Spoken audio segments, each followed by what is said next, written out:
was almost like a bit of a way to check as well. Because not everybody would know what that was unless you were kind of part of it. So it was kind of like a way. It's like, oh yeah, I'm going to Eagle. It's like if someone's like, oh yeah, okay, Eagle, yeah, I've been there. You're like, oh okay, gotcha. Got you. If they were like, oh, what's that? You're like, no, it's fine.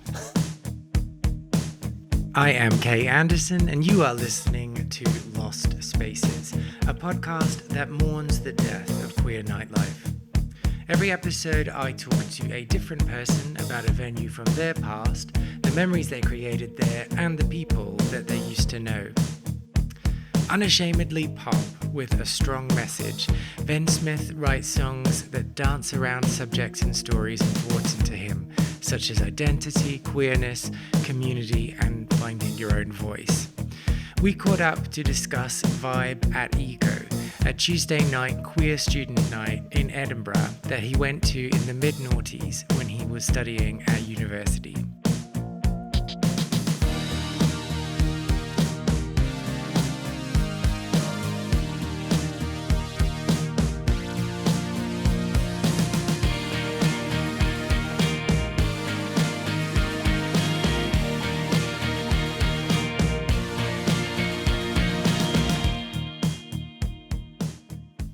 This is like the first episode that I've done that's based in Scotland. I know. I feel quite a bit of pressure. So it's really exciting.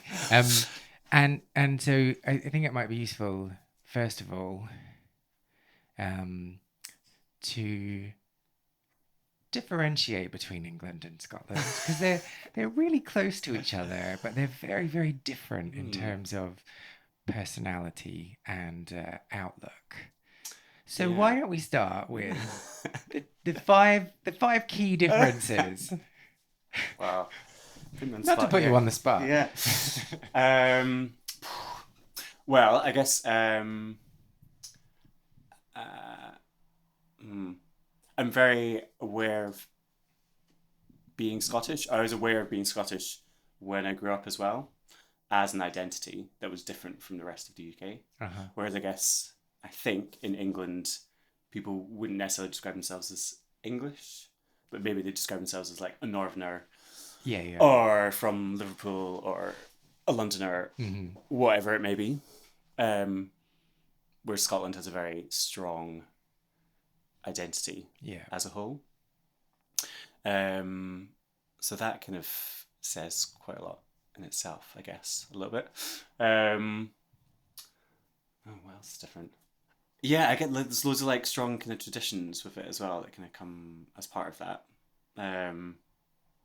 which, and sometimes you almost aren't really aware of them. But like when I moved to London, even just like saying like odd words and that, and I don't have a very strong Scottish accent, not from like Glasgow or, but then I'd sort of say things and suddenly people would be like, "What?"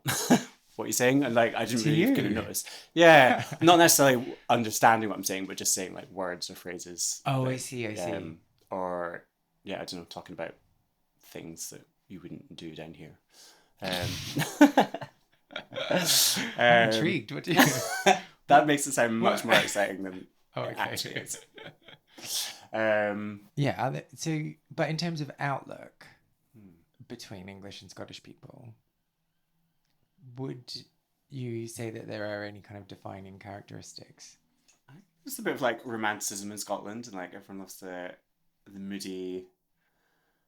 I think we're in touch with being a bit moody. Moody skies. I don't know. It seeps into you a little bit. I don't know. Lots of kind of arty thinkers and music and stuff as well. That's not really an outlook, but it's just. And yeah, definitely that kind of feeling of being like the underdog, I think, when you think of the UK. Yeah.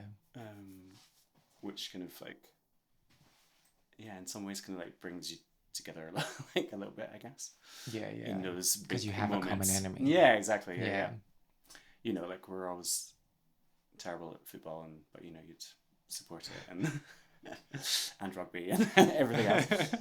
You'd get involved and shout along. What about darts? Are you good at darts? I'm terrible at darts. but Scotland. I realise I'm not representing Scotland in darts. It's actually my secret. I have no idea. Oh, okay. Just seems like a thing. Tiddlywinks. Curling. Very good. I've never done curling. I want to. Yeah, there was some people in my school who did it. What? I think they were like curling champions. Was but it wasn't like not a in subject. My school. Okay, no, not like actually in the school. I went to a school where one of the classes was volleyball. Great. Like yeah, it like in Australia. Yeah, in Australia. So I don't know if it was like something to do with preparing people for the Olympics or something. I don't know. But I think as well as PE, if you were on this kind of thing, you would have a volleyball class. So you'd do like 5 hours of volleyball a week. Like, isn't that weird? In addition to PE. Yeah. PE and volleyball. Yeah, maybe I made that up. But even if I did, like, just to do that much volleyball in a week, like, how hard is volleyball? Hard. Have you played it? I guess it must be, but like, it's just such a weird sport to focus on. Well, I don't know. You've got sand, I guess, and sunshine. I don't think it was beach volleyball. It was like that's what I'm thinking about. Is there a difference? Well, is there? Oh, I don't know. I mean, they didn't go to the beach to play. I think we did do volleyball once in school as well. Like once, and that was it. And then the rest of the time it was curling. Yeah. Curling. Well, I used to play netball when I was in primary school. Oh, really? Mm-hmm. So there wasn't enough. So it was usually girls did netball, boys did football, but there wasn't enough girls in my school to do netball. So I did netball valiantly. Yeah, like absolutely loved it because my friends were the girls and I wanted to play netball, and I was scared of playing football and didn't like it. So, but did you have to wear a skirt? No, I got to wear shorts. Oh, okay. Disappointingly. Yeah. Those skirts with the flaps. Yeah, they're really exciting. Pivot. Great. Isn't that weird? Wait, I've never thought about this. Yeah, but then we then competed against the other primary schools in all the villages. And they made you wear a wig. Yes. I still have that wig. Stavina. No, but then the bigger schools, it was all girls. So we were quite strange because it was me and Ali, who was a boy. So it was 2 boys in the team. But then there was like one other school that also had a boy as well. We're like, interesting.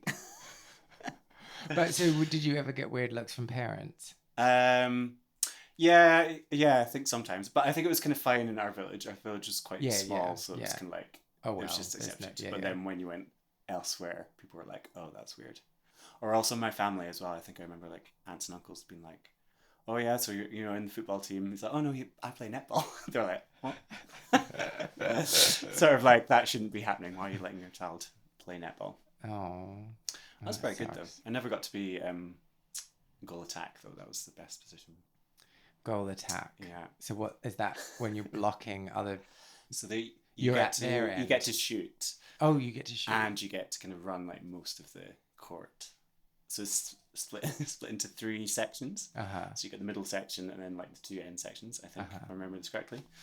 So goal attack, you can kind of like run most of the court and also be in the shooting semicircle. Oh, so if only certain people got to shoot. Oh. Yeah. Otherwise you have to like pass to other people, and you can't run with it as well. So you've got to like take 2 steps. That's all you can take, and then pivot and then pass. Pivot. Yeah. And you can't bounce the ball. No, you can't like dribble. But you can bounce. You can pass it with a bounce pass. Okay. Yeah, it's quite a good technique. Actually. Sneaky. But yeah, I was usually wing attack, which was like everything except you couldn't shoot. So it was just a bit dull, really. So how did they choose who got to shoot? Was it like, sorry, you're not good enough? Yeah, you have to kind of like... Surely you were like one of the tallest. Well, no. Oh. I wasn't the tallest. The other boy who played, he was the tallest. And he was goalkeeper. because he would just stand like with his arms really high above all these small girls, and they'd be like, "That's unfair." Yeah. But he was also the netball coach's son, so he kind of had to play netball. He didn't really get much choice. Oh, so he was reluctantly I there. was totally into it. Oh. Right. Okay. So, what are we talking about today? Well, so talking about night that is no longer. I feel like I've listened to your podcast now as well, so I've been like, You've been planning. Have you been rehearsing? Well, no, but I feel like it's been great. I'm really enjoying it. But it's like lots of like gossips and stories and amazing people and nights out. But I'm going to talk about like an LGBT student night in Edinburgh in the 2000s when I was a student. So I feel it's kind of different, but it was also very much But surely there's tons of gossip from a student. Oh yeah, totally. I guess I just mean that it's not like an amazing London club where you saw these amazing characters and all that kind of stuff. But it was great as well. But like surely like you pulled someone's hair back whilst they threw up in a toilet. Maybe not in the club, but certainly afterwards. So we got plenty of stories to get through. Yes, it's Ego at Vibe. And so let's just discuss the name. So Vibe was the name of the name of the club. Which as far as I remember was not a gay club. So that was just a club, but then the night Ego was on a Tuesday night, and that was the gay night at Vibe, which I don't really know what it was otherwise, but all I knew was you'd never go any other night unless it was a Tuesday. Yeah, unless it was a Tuesday. And then if people were like, "Oh, you're going to Ego," it's like on a Tuesday. Like, oh, okay. It's like, okay, I've got you figured out. Yeah.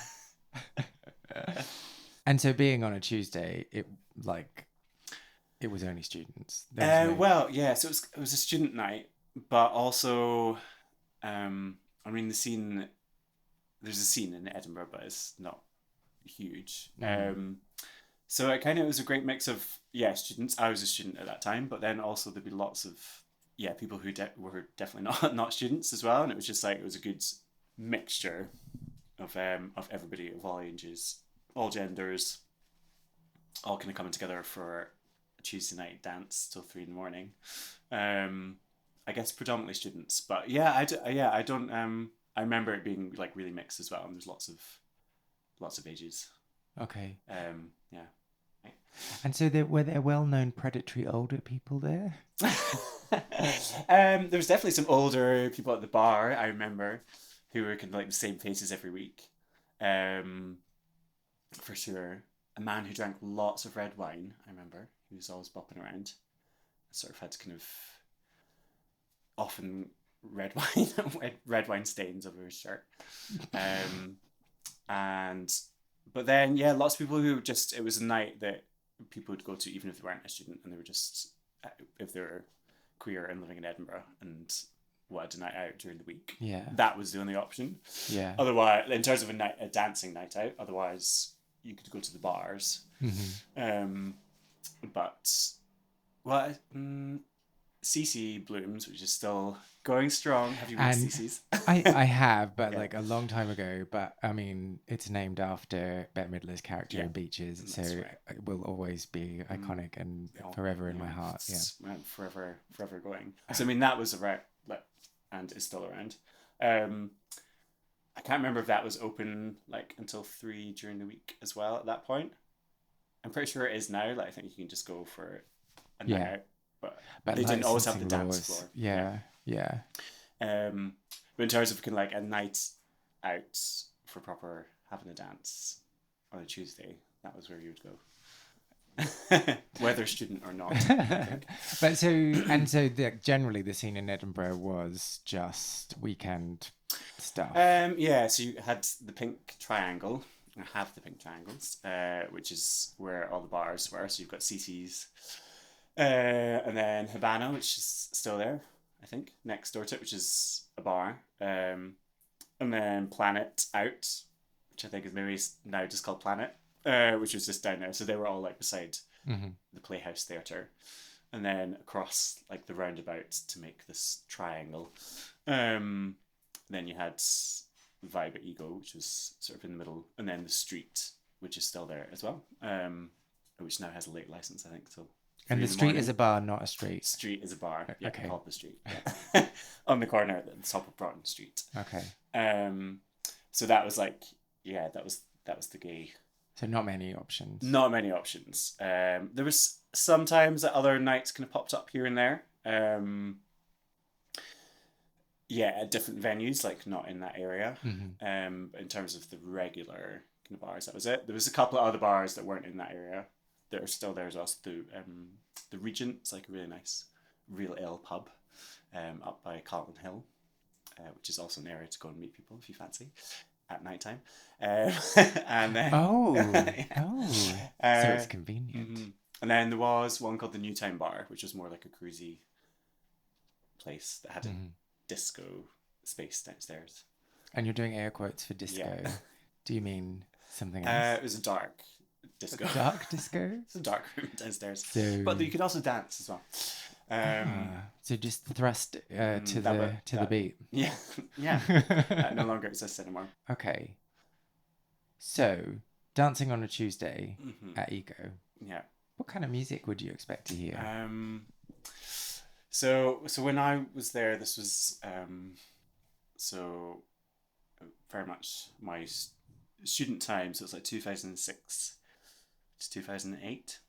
So some like indie stuff, whatever the kind of very much kind of mainstream kind of pop stuff going on really. They always used to play Queen at the end of the night. Was it Don't Stop Me Now? Yeah. Oh, jeez. Yeah, like, it's also very student-y as well. But without fail, that was the end of the night song. Oh, I think maybe then afterwards, unless I'm mixing this with another night, then they played on the Bonnie Bonnie Banks of Loch Lomond. Like, I'll take the high road. You know that song. And that was a way of like making sure people left. Yeah, kind of. I think they did Don't Stop Me Now, and everyone's like, and then everybody got together and like everybody held hands and kind of like went in and out, kind of like a Hogmanay celebration at the end of the night. Yeah, it was fun, and that was like the signal. Okay, it's time. The lights are coming up. Yeah, by that point the lights were on, and you're like, okay, but then you could kind of like sidle beside, you know, whoever you wanted to like hold hands and do your Loch Lomond. And did that ever work for you? Not all the time. I can't really remember. There may have been no other occasion that might have worked. It was usually with some friends, so you'd have to kind of make sure you looked after each other at the end of the night. But then sometimes they'd already disappeared, so into a basement bar somewhere. Each person for their own at that point, I guess. And so 2006 to 2008, and it was kind of poppy, kind of alternative. Yeah, Were there any songs that stand out? So there was an upstairs bit, which is it was like very much kind of mainstream stuff, and I'm like trying to think of what songs were going on at that time. I remember that song Fascination being played quite a lot. It was like Danish or something. Oh, by Alphabet. Yes, yeah, a lot of that. Any Girls Aloud? Oh yeah, Girls Aloud for sure. That was going on. Girls Aloud. I mean, S Club, I'm pretty sure it kept appearing. It's Not never Reach. gone away. Not Reach. Yeah. Oh, definitely. I hate yeah. that one. A bit. Robin, was she around at that point? I feel that there was maybe some of that going on. Like Royksop kind of stuff, but then lots of very mainstream pop things as well, which was upstairs. But then there's a downstairs bar or club, which dance floor, which was much more. I had like a vague memories of downstairs, but it's like a bit more like dancey. Oh, okay. A bit more like hardcore techno, as much as you can in Edinburgh at that point. Maybe it was a little bit rocky as well. I feel like maybe sometimes it's switched up. So sometimes it's a bit more indie and rocky, and then sometimes it's a bit more techno house. But you weren't interested in that because you were in the pop room. I kind of you always kind of flitted between the two. Downstairs, I think, was where you had to go to the smoking area as well. So my student friends and I had got our little 10 decks of fags on the way there. So we'd always pop out for sort of a chat about how the evening's going and sort of bounce through that little area there. That was a bit more of a kind of, you could kind of bump into people. It was a bit more smoky. I think there was a fish tank down there as well. In the smoking area? Yeah, which seems like horrendous. That's not good. Sure there was. Or at least it looked like one. In the wall. So something that you just said that I just want to ask some questions about.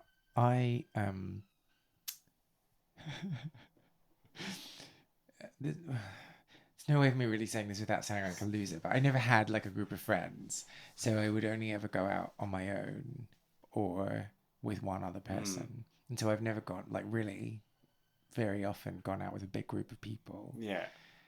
What, like, and you were just saying that you like met up in the smoking area to see how the night's going. Yeah. Did you go there with a group of people and then split up? Yeah. So I was never with a huge group of friends. I wasn't. There was, sort of a handful of people that I knew. So my friend Duncan from uni.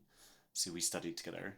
So he was my other gay friend on the course. So that was our Tuesday night haunt. And then Nigel's another friend that went with there. So we'd usually kind of meet up, and then there'd probably be other people that we knew there as well. So you'd kind of bump into other people there. You'd kind of bump into other people there and kind of meet other people there. And then I think I was always a bit like worried about going off by myself at that point, I think. So I'd probably... But then... Because you were like nervous about doing it, or because you were worried about being perceived as a slag? Sorry. I don't know, probably a bit both, to be honest. I think like there was loads of missed opportunities for me to have sex with strangers that I probably didn't take as a student because I don't know what I was thinking. But yeah, I think always kind of... making sure that your friends are kind of all right. But then, you would split off as well and kind of have a bit of a dance, maybe a bit of a snog if you're lucky. But then kind of come back together to regroup at the end of the night. I think it was like a sort of unwritten code. But yeah, my friend had, on early in student days, he like went home with someone and to this hotel and had like quite a bad experience. Like he like tried to steal his phone and I'd let him go off with this guy. Oh, okay. So like after then, I think we were like really a bit more like careful about if a friend left the club with someone, sort of just checking that they're okay as much as you can. No, in that kind of scenario. And so without like veering into like a faux therapy session, do you always feel responsible for everyone else? Oh, yeah, very much. I think I've always kind of had that. Well, so I also worked at Vibe as well. Ooh, good segue. Yeah. And that was how I first went there actually as well. But yeah, I feel like, I always feel like I need to have kind of some sort of role, which maybe like looking after friends or something. I'm like the person who'd go to a party and like need to be making the drinks, or I need to kind of know. Okay. My position a little bit. I don't really know where that came from, but so know your position in relation to the rest, or being able to kind of look after other people, or not all the time. I would definitely get messy myself as well. Yeah, that's interesting. Yeah, but I think I don't know. You always kind of feel like you kind of, I do anyway, always split into different people or different roles within different groups, depending on what the gap is. And depending what the dynamics are. I feel like I'll always kind of balance off, like if I'm with a group of like extroverts, I'll probably be quite quiet. Yeah. However, if it's the opposite way around, then I'll be the one that's like okay, let's go. I'll bring the conversation in. Yeah. That I feel like, yeah, I'm the same way. It's exhausting, isn't it? Yeah, I think and then trying to actually figure out who you who you really are when you're on your own. Yeah, exactly. Then you're like, oh, I don't really know who I am. I think also and that I've always done, even as a student, I guess I was always like working as well, and so I was always doing lots of part-time jobs, and I still do as well. And like as a freelancer as well, you are like loads of different people to loads of different people. Yeah. So you can kind of be like wear like 10 different hats in one day and not think about it too much. But I think people would perceive you in different ways. Yeah. And it's that all that weird thing about like, am I doing this just to make the situation smoother, or am I doing this to please everyone else and not thinking about my own needs? Oh yeah, definitely some people pleasing in there as well. Yeah, it's weird, isn't it? It's weird, and it's like it's not a conscious thing as well, so you can't. Yeah, it's harder to stop that behavior. Anyway, sorry. Deep dive into that. So, what else is going on? So you just talked about the like working there. Yeah. So I was a student at this time as well. So studying classical music at Napier Uni in Edinburgh.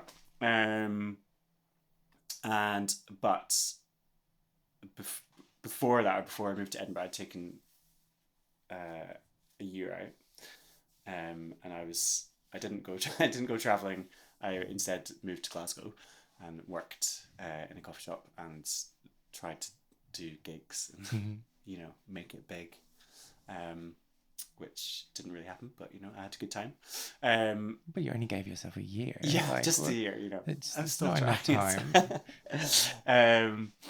But I was also, so back when I was at school, I ended up setting up with my friend Charlene and Aisling. We set up like an advice centre in our school to do, so people would come and chat to us, and we called it the living room, and people would come along and like tell us their problems. And we would like offer advice and stuff. What? I know, right? This is like, sounds big. And you were allowed to do like the school let you do this? We weren't like counselling people, but it was like an information base. Okay. So we also then ended up running like workshops as well. So it was all like, it was then like peer education had just suddenly become a buzzword. And so we were, for whatever reason, had shown some sort of interest in it, and then we're like thrown into doing this, which is how I ended up getting into youth work and doing it. But yeah, at that age, I have no idea how I knew absolutely nothing, but there I was like trying to dishing out advice, or at least handing out leaflets that gave advice. Yeah, quite odd. It explains a lot of where I've gone with my work, I think. But, yeah, I don't really know anything, but I learned a lot about facilitating workshops at that point because I didn't know anything. So I would just always be like, "But what do you think?" And then realize that actually that's what it's all about. That's the only skill you need. That's all I need. I've built a career off that for a long time.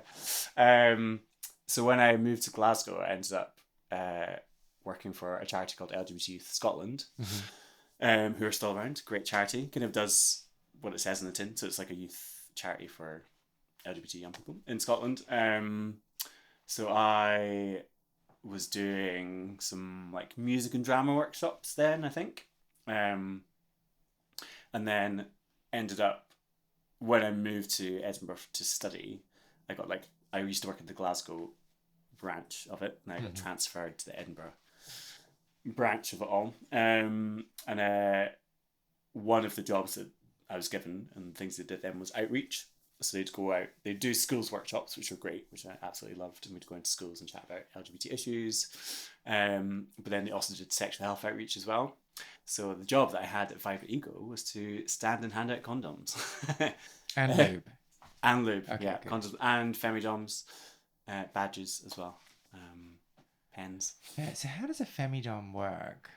It's kind of just like sort of like a big sheet of latex Uh-huh. that sort of like a condom that's been cut. It's not actually a condom that's been cut, but it's just a patch of latex that then you're supposed to use for oral sex. Okay. So that could be. And so when you're using it, are you supposed to hold it? Yeah, like hold it in place. Oh, okay. Really impractical. Yeah. And I'm pretty sure not widely used. Hey, but I may be wrong. But you know, they were a thing that we had as part of this. So they had a scheme called C Card, which I don't know. I think was an Edinburgh-based thing, but I think it's maybe elsewhere as well. So is it C like this? The letter like C. The letter C. Yeah. Okay. Yeah, like condom card. I assume. Oh, okay. I'm not sure, but so you'd sign up to it and get free condoms, basically. So we used to have it at the youth. So we ran youth groups as well in Edinburgh. So we'd have C cards, so you could come in and get your condoms, etc. So then we also used to do this at Vibe as well. So that was my first experience, actually, think of that night, was then turning up for the shift. So then I met my friend Nigel, who I worked with for many years in the streets. And then we in the pub, the street, not the actual street. And then then took me there, and so then I was like standing in the door being the condom guys. So often I was doing that at the start of the night. Oh, okay. Maybe till, I don't know, like midnight, 1 o'clock or something, and then maybe we'd then have a little dance for a couple of hours afterwards. So my first question was, what was like the weirdest kind of question, like, you know, extending this thing about advice? What was the weirdest question or piece of advice that people sought from you? At that, in the club? When you were, giving out? Well, I mean, so it's quite a weird, I mean, you're kind of inviting lots of attention. Yeah. And often quite a lot of, well, everyone has been drinking and like... and everyone, you had to get condoms. Yeah, and like deep down, everyone is like a 14-year-old child. Yeah, oh, entirely, yeah. So everyone, people would just like giggle or like rip open the condoms in front of you, or they would just divulge all their sex life to you. Like apropos of nothing, or kind of really, or they kind of notice you and then come back, or they'd come back and then be like, oh yeah, I need to have like loads of condoms because I'm gonna have like so much sex tonight. Okay. Or they'd be like, so at that point PrEP wasn't around, so I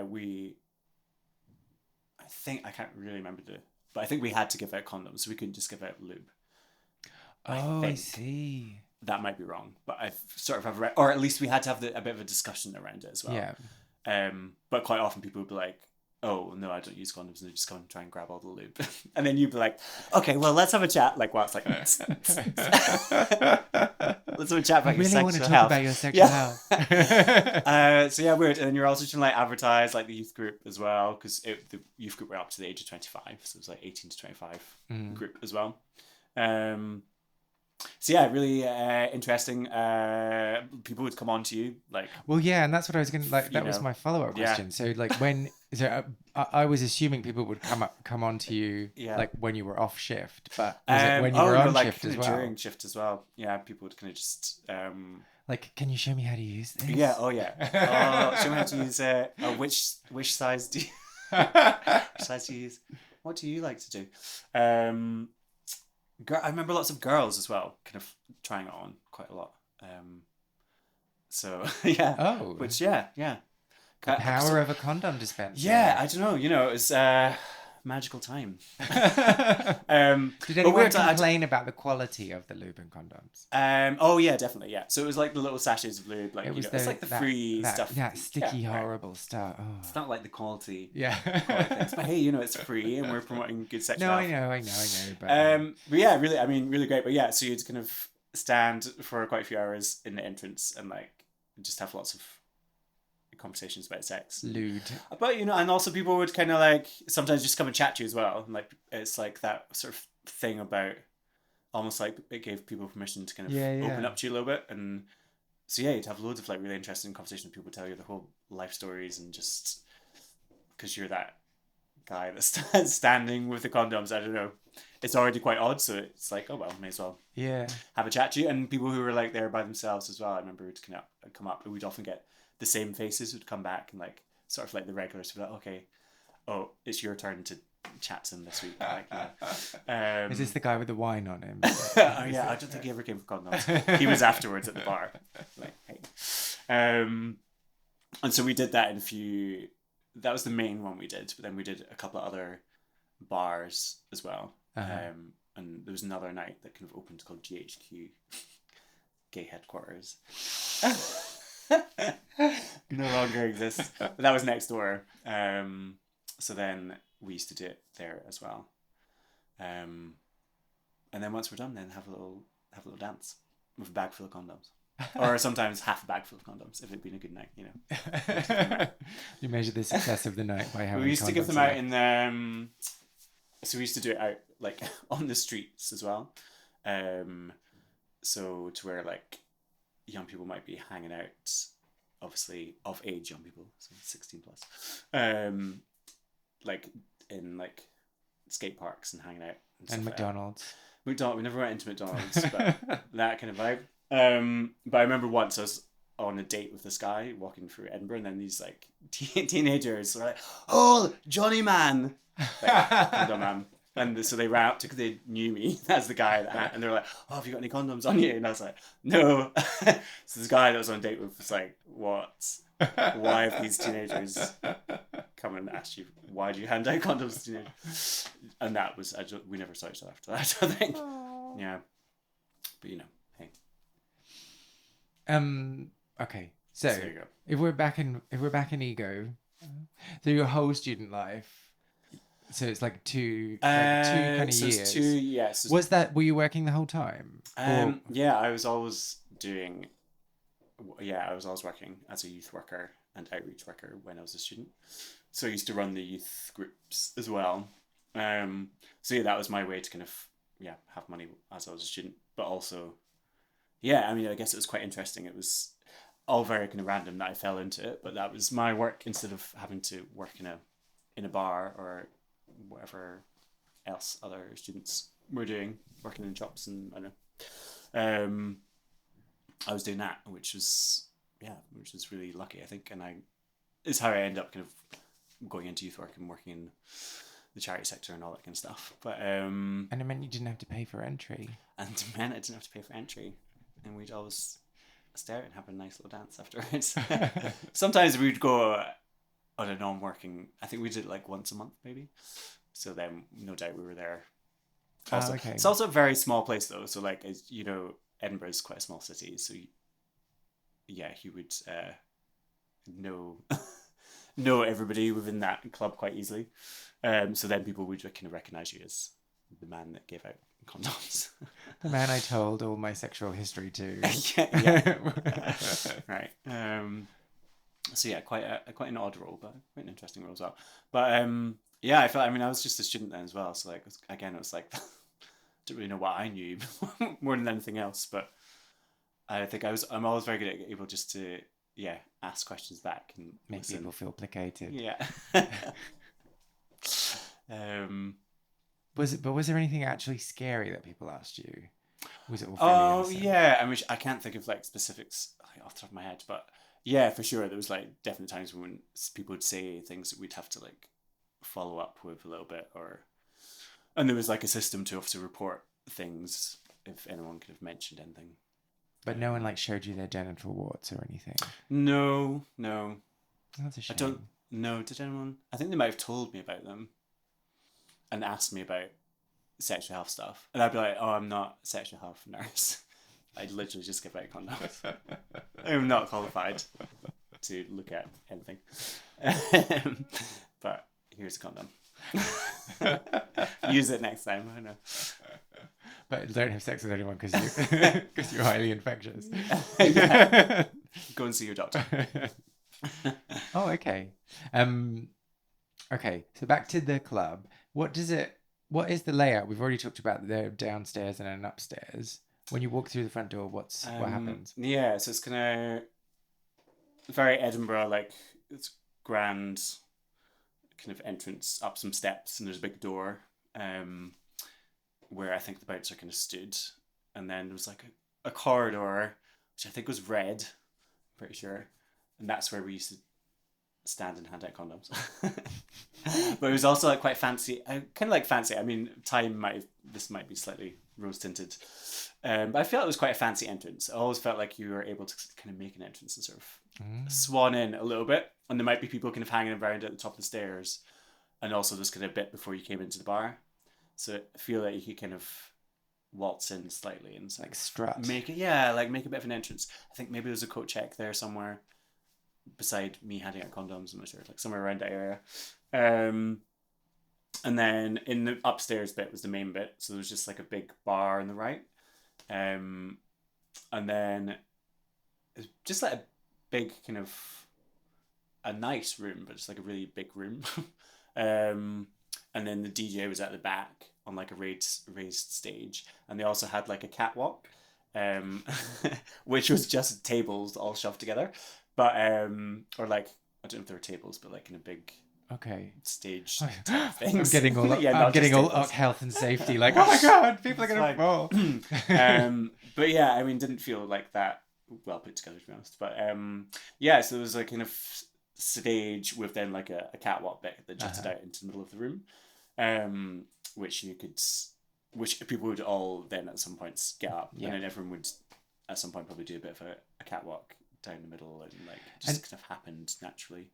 So was that there for performances, or was it just there to dance? I don't think I never saw any performances there, but everybody would try and perform themselves. Obviously, on the night. Yeah. You know, it was like, you know, there was a moment in the night where you'd like look at your friends and be like, it's time to get stage, you know, and then you'd kind of get up there.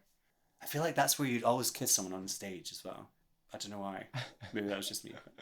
I think there was a smoke machine around there as well. So like it was all a bit more exciting, and that you could kind of like hide amongst the crowd on the stage. And then jump off. I love that thing. I love that thing when there's a stage on the dance, like next to the dance floor or whatever, and then there's always these, like before anyone's on there's always these moments of people like looking at each other, like, oh, should we do it? It's really naughty. Yeah. Like it's not naughty at all. Yeah. And then, of course, at the end of the night, everybody's trying to go on it. Yeah. Like, there's no space. You're like falling off.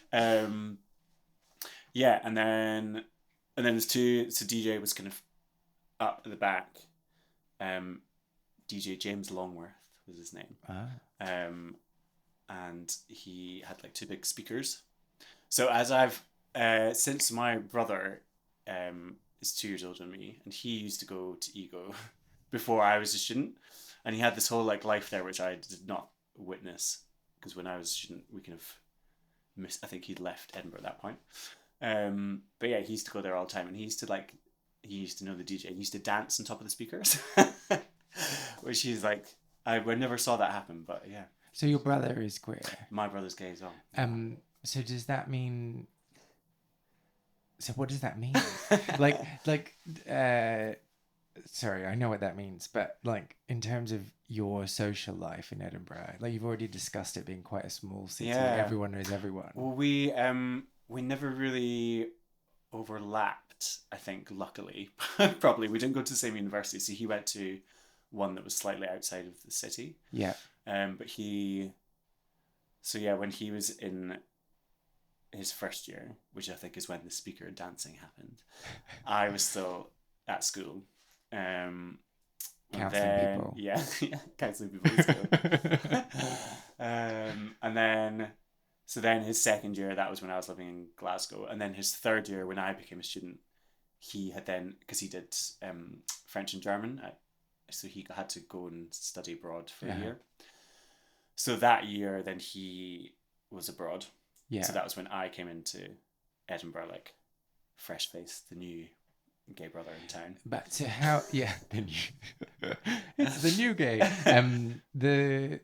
But how often did you meet people and then find out that they knew your brother? Not that often, to be honest, because we were on different campuses. Then, in terms of that kind of side stuff, we didn't really cross over. But you know where my questioning is leading, don't you? Did you sleep with the same people? I think we maybe figured out that happened like once. Okay. With someone. Yeah. Well, you know, it's a weird. I mean, you have to kind of maybe just accept it and go with it, but I think it didn't really have to. I think we probably didn't really question it too much. Yeah. Because otherwise, should we do that now? Weird. Yeah. I mean, I'm sure. Yeah, we must have. Well, I mean, in terms of that night, I didn't know until years later that he had this whole.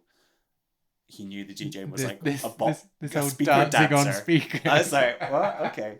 I love how that's how you define like his rebelliousness or his. Yeah. So we'll have to get him on and ask him what his experience was. Sounds like it was more exciting than mine. I don't know. I was doing a job handing out condoms. He was but you snogged people on the stage. I mean, you know. Yeah. So yeah, we never. I think we did live together at some point, but. Then that night closed. So I then I studied in America for 6 months as part of my degree, and then came back and Vibe had closed. And I was like, got it. Yeah. So I don't think we're ever really in that club together. Probably, luckily. But then also probably quite strangely. Well, yeah, because that would have been weird giving condoms to your brother as well, wouldn't it? Yeah. Did you ever go to Vibe at Ego? Well, if you did, I would love to hear from you. If you have any photos or stories or anecdotes from that time, please do share. You can reach me on social media, Twitter and Facebook and Instagram with the username KAndersonMusic. And if you'd like to find out more about Venn, you can follow him on Instagram at Venn Smyth, VENNSMYTH. Lost Spaces is not only a podcast, but a concept record as well. I've been writing songs about queer venues and the people who used to live their lives there, and will be releasing songs over the next year. You can hear the first single, Well Grown Boys, which is also playing underneath my talking right now on all streaming platforms. If you liked this episode, I would really appreciate if you subscribed or left a review on Apple Podcasts, or failing all of that, if you just told someone who you think might be interested. I am Kay Anderson, and you have been listening to Lost Spaces.